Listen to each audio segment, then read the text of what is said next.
You don't have to be a Weight Watchers diet fan to appreciate 2-ingredient dough. This quick bread recipe is the buzz among serious dieters, but it's proving to be delicious and also convenient, even for the casual eater. Erin Mylroie is introducing us to this recipe today. It's great to see you, great to have you. Thank you so much, So Brooke. what is it and why the hype? Well, I think the hype is because, number one, it's so easy. I mean, 2 ingredients, self-rising flour, Greek yogurt. Number 2, it's really low calorie. I mean, you can make a bagel for 150 calories.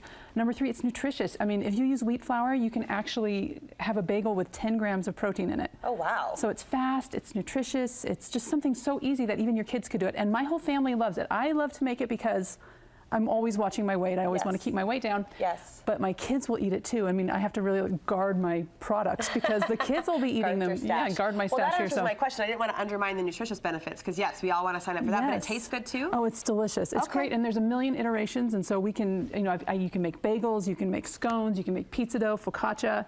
Just about anything that you can think of with bread you can make. You can top your pot pie with it. It's just, it's fantastic. Well, you've touched on the ingredients and a whole whopping 2-ingredient list long.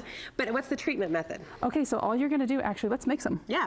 Okay, so we're gonna put in some Greek yogurt. Oh, there it goes. Look at that big plop. A little flour firework in the kitchen. Then I just use a rubber spatula because it really, I'm just gonna mix it up and just until it just starts to come together. And does it matter what kind of Greek yogurt you're using? Well, it needs, I use the non-fat. I suppose you could use the fat, but I'm trying to save a few calories here and there. But it does need to be Greek because if you use regular yogurt, it's going to be a little bit watery, and so the proportion is going to be off. You certainly could, you just need to add some more flour. And you said self-rising flour. Self-rising flour is key here. All-purpose flour? See, all-purpose flour is essentially just flour, but self-rising flour has salt, baking soda, and baking powder in the flour. Oh. So that's what's going to actually leaven your dough. Okay. Now, let's say you don't have self-rising flour on hand and you want to make this today. That's how I was when I first learned about it, and I don't really buy. Give it to me now. So you can just take 1 cup of flour and add 2 teaspoons of baking powder, a 1/4 teaspoon of baking soda, and 3/4 teaspoons of salt. Okay. And then you've got yourself self-rising flour, and then you don't have to worry about getting to the store to get it. I can smell the tang. Does that come through in the dough when you bake it? The dough actually does have a little bit of a tang in it, and it's really pleasant with like a bagel. It's really pleasant with wheat, but you might want to consider that if you want to make pizza. It might be a little bit tangy for your taste. Tart, yeah. Usually the flavors on pizza are so strong that you won't notice it. But if that's something that you're sensitive to, you might want to stick with something like pitas and flatbreads that are naturally tangy. How do we bake this up, Erin? Okay, so now I've got a little ball of dough here.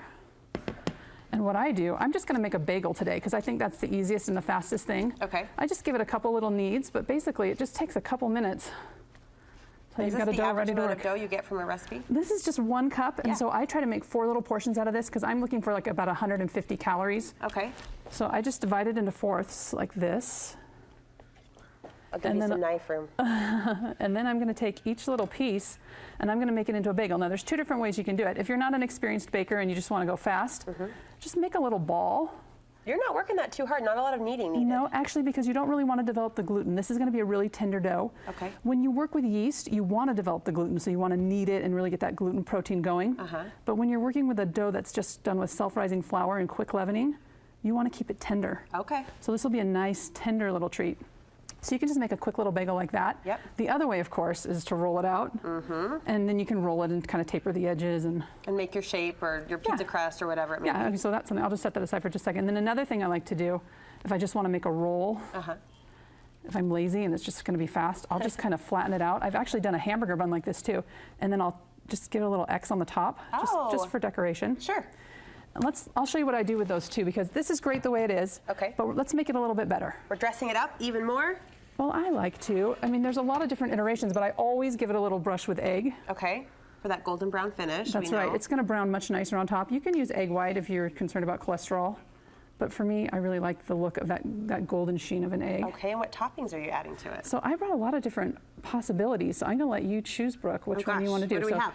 We've got chia seeds. Sure. We've got dried onion. Okay. Oh, for your bagel, that'd be nice. Yeah, that'd be nice too. Okay. And some flax. Oh, there it goes. And then how long do we bake this for? And then we're going to bake it for about 18 minutes at 425. Okay. And then if you want to do you could do a sweet variation, which I do as well. I've got cranberries, and I'll just put a little bit of orange zest in, and we can work that too.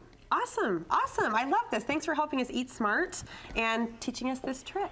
Where can we find more of you? I'm at undercover.weightwatcher on Instagram. So Undercover Weight Watcher. Undercover.weightwatcher. So I've got plenty of recipes and lots of inspiration over there. I like it. Well, if they are as healthy and easy as this, then I'm totally on board. Thank you so much. Thanks, we appreciate Brooke. it. Thanks for having me. Absolutely.